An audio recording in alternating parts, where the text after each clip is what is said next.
Reza, kali ini gue akan bahas tentang amortisasi fiskal.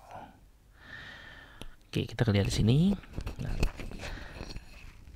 harta apa saja sih yang harus diamortisasi, guys? Jadi, pengeluaran untuk memperoleh harta tak berwujud dan pengeluaran lainnya, ya.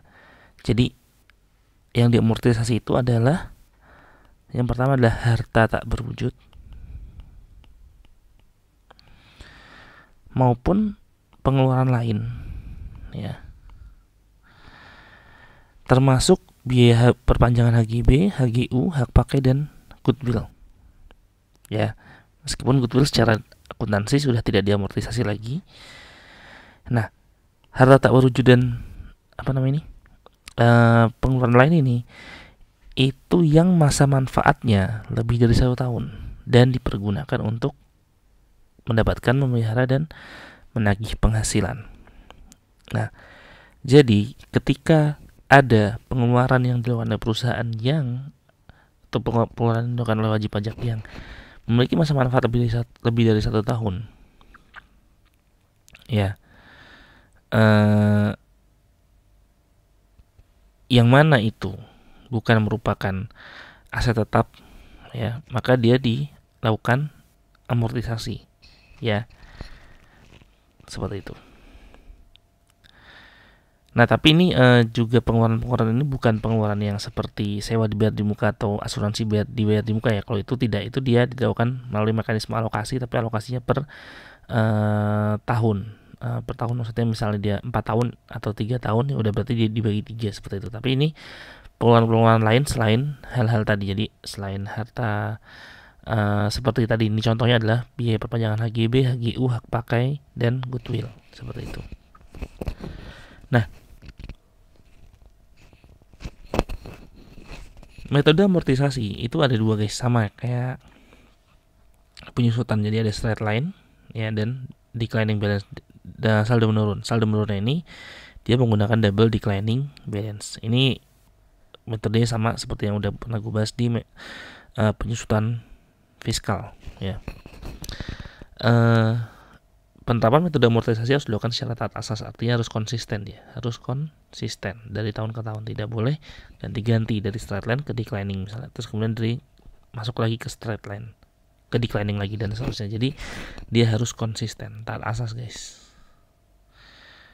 Nah, khusus untuk pengeluaran untuk memperoleh hak penambangan migas dan non migas, ya, hak pengelolaan hutan, hak penguasaan hutan, hak pengusahaan sumber alam serta hasil alam lainnya, itu dia menggunakan metode satuan produksi. Nah, jadi ada yang bisa menggunakan metode satuan produksi itu untuk hak penambangan migas, non migas, HPH, hak pengusahaan hutan, hak pengusahaan sumber alam serta hasil alam lainnya. Itu menggunakan metode satuan produksi. Nanti akan kita bahas lagi metode satuan produksi.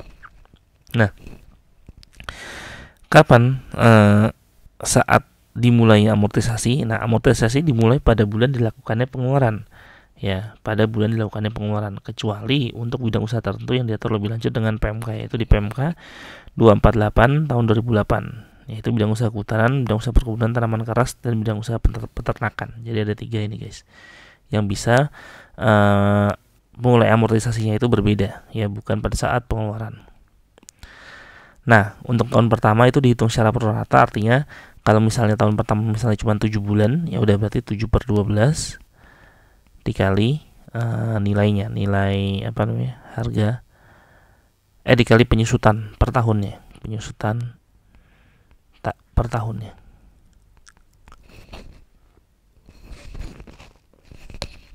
Kemudian untuk kelompok sama, ada 4 kelompok, ya, ada kelompok 1, 2, 3, 4 tahun, 8 tahun, 16, 20, sama kayak penyusutan. Dengan tarifnya, maksudnya tarif itu artinya penyusutan per tahunnya adalah 25% untuk 4 tahun, 12% untuk 8 tahun, 6,25% untuk kelompok 3, dan 5% untuk kelompok 4. Dan kalau saldo menurun berarti dua kalinya, ya. Tapi ini beda, pengalinya ini adalah dikali dengan harga perolehannya. Ini dikali dengan nilai buku, sebagaimana yang pernah gue jelasin di metode penyusutan fiskal. Nah, untuk harta yang tidak berwujud yang masa manfaatnya tidak tercantum pada kelompok masa manfaat yang ada, maka wajib pajak menggunakan masa manfaat yang terdekat. Artinya seberapa dekat, misalnya di 5 tahun ya berarti dipakai 4 tahun dan seterusnya. Kalau misalnya 9 tahun dia pakai yang 8 tahun.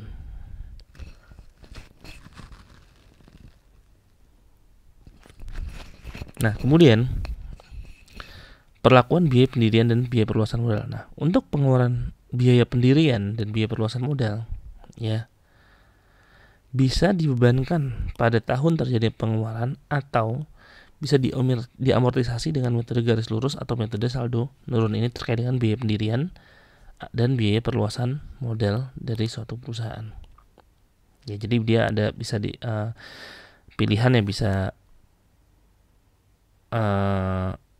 dibebankan langsung pada tahun terjadinya atau diamortisasi dengan metode garis lurus atau metode saldo menurun. Ya. Nah, kemudian kita akan bahas ke pengeluaran yang diamortisasi dengan metode satuan produksi. Nah, jadi gini guys, satuan produksi tahu ya, unit namanya kalau di bahasa akuntansi itu apa ya? Unit of production, ya. Metode satuan produksi. Jadi ini gue kasih contohnya. Nanti ada contohnya ya. Nah, cuman yang perlu teman-teman ketahui adalah ketika dia menggunakan metode satuan produksi itu secara umum ada batasannya, yaitu maksimal 20% per tahun. Ya.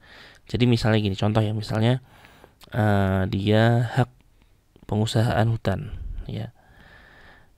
Dia misalnya punya hak untuk mengelola 1000 hektar misalnya. Nah, kemudian di tahun pertama ya itu dia sudah make 400 hektar. Which is ini kan sebenarnya 400 hektarnya adalah 40%.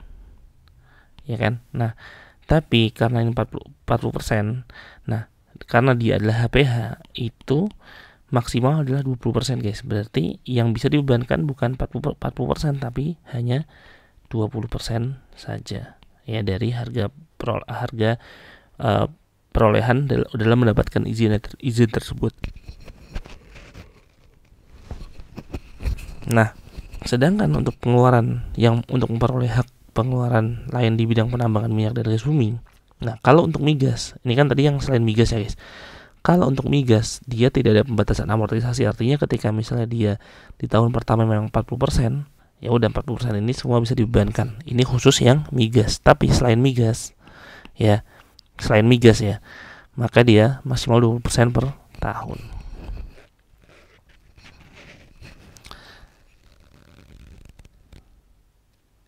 Nah, ini caranya ya. Metode satuan produksi dilakukan dengan menerapkan persentase amortisasi yang besarnya setiap tahun sama dengan persentase perbandingan antara realisasi produksi pada tahun yang bersangkutan dengan taksiran jumlah seluruh potensi yang ada. Apabila ternyata jumlah produksi yang sebenarnya lebih kecil dari yang diperkirakan, sehingga masih terdapat sisa pengeluaran untuk memperoleh hak atau pengeluaran lain, maka atas sisa pengeluaran tersebut boleh dibebankan sekaligus dalam tahun pajak yang bersangkutan. Jadi apabila terjadi jumlah produksi yang sebenarnya lebih kecil dari yang diperkirakan, jadi jumlah produksi yang sebenarnya itu ya lebih kecil dari yang diperkirakan. Ya, nanti ini akan kita kasih contohnya biar lebih jelas ya guys. Kita lihat sini. Pengeluaran untuk memperoleh hak penguasaan hutan yang mempunyai potensi 10 juta ton kayu adalah sebesar 500 juta. Nah, jika satu tahun pajak ternyata jumlah produksi mencapai 3 juta ton, yang berarti 30% potensi yang tersedia. Nah, di sini berarti karena ini adalah hak penguasaan hutan, berarti dia maksimalnya 20%, yaitu 20% dikali 10 juta. Ya, berarti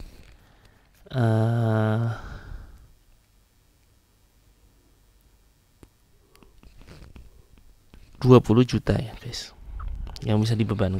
Kok 20 juta sih? 20% dikali 500 juta yaitu 100 juta gitu ya. Nah, kemudian misalnya di tahun pertama, jadi tahun pertama kan dia 20%. Tahun kedua misalnya dia ini kan 30% ya, 30% lagi ya gitu ya. Nah, ini kan tahun kedua berarti kan dia juga maksimal 20% ya. Ini tahun pertama, tahun kedua.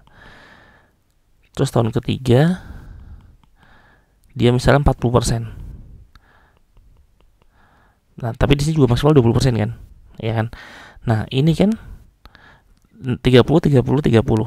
Secara realisasi udah habis 100% kan, ya. Tapi ternyata penyusutan atau amortisasinya itu baru 60%. Nah, maksudnya ini tadi guys, ketika dia misalnya sampai tahun ketiga ini dia masih 100%, dia masih 60%, padahal ternyata sudah habis ya, sudah habis dikelola hutannya tersebut, maka di tahun keempat dia bisa mengalokasikan atau mengamortisasi sekaligus, yaitu 40%, ya, karena memang sudah habis. Seperti itu. Jelas ya guys? Oke, kemudian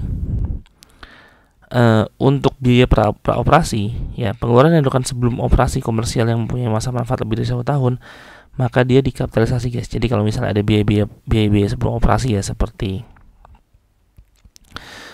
biaya pendirian perusahaan gitu ya, kemudian biaya notaris dan seterusnya, kemudian ada biaya misalnya izin misalnya dan seterusnya, itu dia dikapitalisasi guys, kemudian diamortisasi dengan menggunakan metode garis lurus atau metode saldo menurun.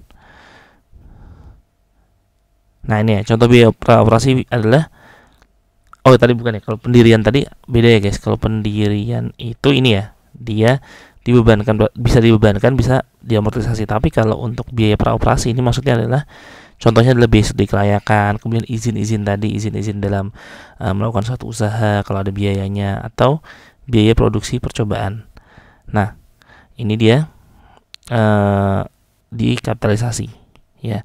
Tetapi tidak termasuk, yang tidak bisa dikapitalisasi adalah biaya operasional yang sifatnya rutin, seperti gaji pegawai, biaya rekening listrik, telepon, dan biaya kantor lainnya, gitu guys. Oke, kira-kira itu yang bisa gue sampaikan di video kali ini. Semoga bermanfaat. Jangan lupa like, subscribe, dan komen channel YouTube gue. Dan apabila kalian merasa video ini bermanfaat, bisa di-share di seluruh sosial media yang kalian miliki. Jangan lupa belajar terus. Bye-bye.